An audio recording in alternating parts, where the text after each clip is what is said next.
اے نبی صلی اللہ علیہ وآلہ وسلم، تم ان لوگوں کی ہدایت کے ذمہ دار نہیں ہو، بلکہ اللہ ہی جس کو چاہتا ہے ہدایت بخشتا ہے۔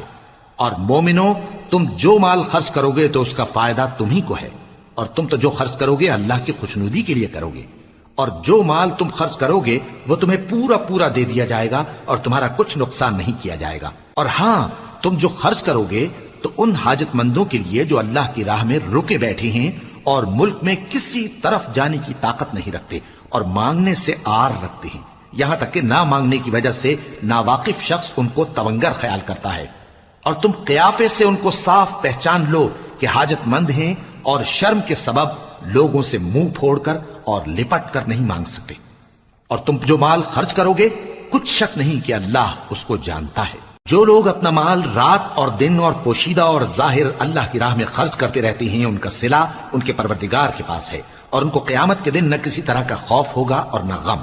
جو لوگ سود کھاتے ہیں وہ قبروں سے اس طرح حواس باختہ اٹھیں گے جیسے کسی کو جن نے لپٹ کر دیوانہ بنا دیا ہو، یہ اس لیے کہ وہ کہتے ہیں کہ سودا بیچنا بھی تو نفع کے لحاظ سے ویسا ہی ہے جیسے سود لینا، حالانکہ سودے کو اللہ نے حلال کیا ہے اور سود کو حرام۔ تو جس شخص کے پاس اللہ کی نصیحت پہنچی اور وہ سود لینے سے باز آ گیا تو جو پہلے ہو چکا وہ اس کا، اور قیامت میں اس کا معاملہ اللہ کے سپرد۔ اور جو پھر لینے لگا تو ایسے لوگ دوزخی ہیں کہ ہمیشہ دوزخ میں جلتے رہیں گے۔ اللہ سود کو نابود یعنی بے برکت کرتا اور خیرات کی برکت کو بڑھاتا ہے، اور اللہ کسی ناشکر گناہگار کو دوست نہیں رکھتا۔ جو لوگ ایمان لائے اور نیک عمل کرتے اور نماز پڑھتے اور زکوٰۃ دیتے رہے، ان کو ان کے کاموں کا صلہ اللہ کے ہاں ملے گا، اور قیامت کے دن ان کو نہ کچھ خوف ہوگا اور نہ وہ غمناک ہوں گے۔ مومنو، اللہ سے ڈرو، اور اگر ایمان رکھتے ہو تو جتنا سود باقی رہ گیا ہے اس کو چھوڑ دو۔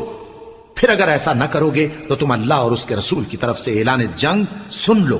اور اگر توبہ کر لو گے اور سود چھوڑ دو گے تو تم کو اپنی اصل رقم لینے کا حق ہے، جس میں نہ اوروں کا نقصان اور نہ تمہارا نقصان۔